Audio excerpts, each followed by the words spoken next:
Tips YouTube channel. দেখো আজকের class জয়নিংয়ের class. Simple সেন্টেন্সে জয়নিংয়ের নিয়ম নিয়ে আলোচনা করব। তো প্রথম নিয়ম হচ্ছে বাই ইউজিং ইনফিনিটিভ। জয়নিংয়ে প্রবেশ করার আগেই সিম্পল সেন্টেন্স কাকে বলে আমরা একটু দেখব।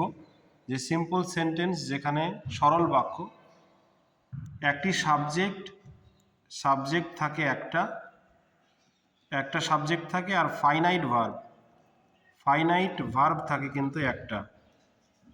তো যে বাক্যে একটি সাবজেক্ট এবং একটি ফাইনাইট ভার্ব থাকে এবং বাক্যের অর্থ বহন করে সেটা কি হয়? সিম্পল সেন্টেন্স হয়। সিম্পল সেন্টেন্স দেখো এখানে দুটো করে সেন্টেন্স দেওয়া আছে, পেয়ার অফ সেন্টেন্স দেওয়া আছে। যখন দুটো বাক্য থেকে আমরা একটা বাক্য করব তখন সেটা কি হয়ে যাবে? সেটা হচ্ছে জয়নিং হবে বা জয়নিং বা সিনথেসিস হবে। এবং ওই জয়নিং করতে যে আমরা কিসের সাহায্য নিয়ে জয়নিং করব? এক সিম্পল সেন্টেন্সে জয়নিং করব বাই ইউজিং ইনফিনিটিভ। আমরা জানি ইনফিনিটিভ কাকে বলে। দেখো প্লে একটা ভার্বের আগে টু দিলাম। এই ভার্বটা প্রথমে কি ছিল? প্রথমে ছিল একটা সমাপিকা ক্রিয়া, তার আগে টু দিলাম, হয়ে গেল কি হয়ে গেল? এটা নন ফাইনাইট ভার্ব, এটা ইনফিনিটিভ ভার্ব হয়ে গেল।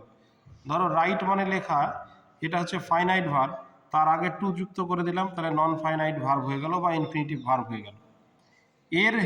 এইভাবে আমরা কিন্তু জয়নিং করব। দেখি এক্সাম্পলটা। I have to support my family. আমি আমার পরিবারকে সাপোর্ট করতে চাই। I want to find a job. আমি চাই একটা জব পেতে। তাহলে দুটো বাক্য দেখো, দুটো বাক্যে দুটো সাবজেক্ট দুটো ভার্ব আছে। আমরা যখন সিম্পল সেন্টেন্সে জয়নিং করব তখন কি করতে হবে? একটা সাবজেক্ট আর একটাই ভার্ব রাখতে হবে। তবে সেখানে যদি নন ফাইনাইট ভার্ব থাকলেও থাকতে পারে, অসুবিধা নেই। দেখি, আই হ্যাভ, এই বাক্যটাকে প্রথমে নিয়ে আসতে হবে। I want to find a job. আমি জব একটা চাই, আমি জব খুঁজতে চাই। কেন? টু সাপোর্ট মাই ফ্যামিলি, মানে আমার ফ্যামিলিকে সাপোর্ট দেওয়ার জন্য। তাহলে দেখো এই বাক্যটা পূর্ণই লিখে দিয়েছি, কিন্তু এই বাক্যটাকে আইটা কেটে দিয়েছি, হ্যাভটাও কেটে দিয়েছি, এই শুধু এইটাকে নিয়েছি, টু সাপোর্টটাকে নিয়েছি। তাহলে মূল বাক্যে একটা সাবজেক্ট এবং একটা ভার্ব হয়ে গেল সিম্পল সেন্টেন্সের বৈশিষ্ট্য। আর এখানে কি আছে? নন ফাইনাইট ভার্ব আছে, এখানে নন ফাইনাইট ভার্ব আছে, সেটা থাক, কোনো অসুবিধা নেই। এবার দেখো দ্বিতীয় বাক্য, she works hard, she wants to pass the test. She works hard, সে কঠোর পরিশ্রম করে। টু পাস দ্য টেস্ট, কেন? সে পরীক্ষায় পাশ করতে চায়। দেখো এই বাক্যটা রেখে দিলাম, এই বাক্যটার সাবজেক্ট এবং ভার্বটাকে উড়িয়ে দিলাম, শুধু নন ফাইনাইট ভার্বটাকে, শুধু ইনফিনিটিভ ভার্বটাকে যুক্ত করলাম। She works hard to pass the test. একই রকমভাবে দেখো এই বাক্যটা কি আছে? I put on my best clothes. আমি আমার ভালো পোশাক পরি। আই আই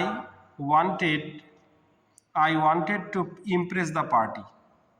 আমি, এটা পাস্ট টেন্সে আছে, আমি ভালো পোশাক পরেছিলাম, আমি চেয়েছিলাম পার্টি মেম্বারসদেরকে মানে ইমপ্রেস করতে, প্রভাবিত করতে। তাহলে জয়নিংটা করব দুটো বাক্য থেকে, একই সূত্র ধরে জয়নিং করছি কিন্তু আমরা, শুধু ইনফিনিটিভ, এই যে বাই ইউজিং ইনফিনিটিভ ব্যবহার করে আমরা জয়নিং করছি। I put on my best clothes, আমি আমার ভালো পোশাক পরেছিলাম, কি জন্য?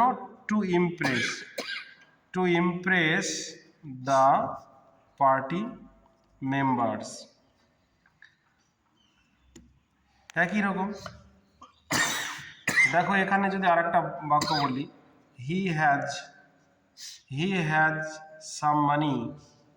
ধরো একটা বাক্য লিখলাম, একটা বাক্য, he wants to buy books, সে বই কিনতে চায়। এখন এই বাক্যটাকে যদি জয়নিং করি তাহলে কি হয়? যে সে, মানে তার অনেক কিছু টাকা আছে, সে বই কিনতে চায়। তাহলে he has some money to buy books. তাহলে হয়ে গেল। তাহলে আশা করি ইনফিনিটিভ সহযোগে সিম্পল সেন্টেন্সের জয়নিং, এটা একটা কিন্তু নিয়ম যে দুটো বাক্যের মধ্যে যে কোনো একটা ভার্বকে ভেঙে দিয়ে তার আগে টু বসিয়ে দিতে হবে ভার্বের আগে, তাহলে কিন্তু জয়নিং হয়ে যাবে। তাহলে স্ক্রিনশট করে এক্সাম্পলগুলো দেখলে হয়তো সিম্পল সেন্টেন্সের জয়নিংয়ের একটা সূত্র, রুল নাম্বার 1, যে বাই ইউজিং ইনফিনিটিভ করে কিন্তু সিম্পল সেন্টেন্সে জয়নিং করা যায়। তাহলে ভিডিওটি ভালো লাগলে অবশ্যই